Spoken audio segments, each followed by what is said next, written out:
मुंबईतील बलाढ्य आणि धनाढ्य उमेदवार हे दिसून येतात। समाधान सरवणकरांची संपत्ती 37 कोटींनी वाढली, तर तेजस्वी गोसाळकर, किशोरी पेडणेकरही कोट्याधीश असल्याचं पाहायला मिळतंय। तर कोणाची संपत्ती किती वाढली आहे यावर एक नजर टाकूयात।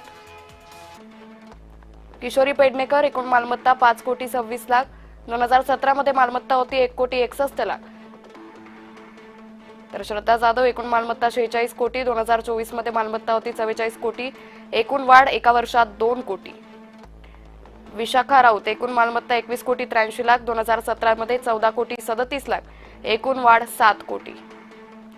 यामिनी जाधव एकूण मालमत्ता 14 कोटी 57 लाख, 2024 मध्ये 1 कोटी 10 लाख, एकूण वाढ एका वर्षात 4 कोटी।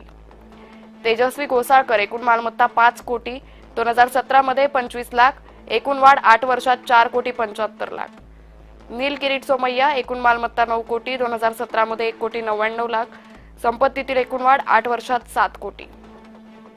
समाधान सरवणकर एकूण मालमत्ता 46 कोटी 59 लाख, 2017 मध्ये 9 कोटी 43 लाख, एकूण वाढ 37 कोटी 16 लाख।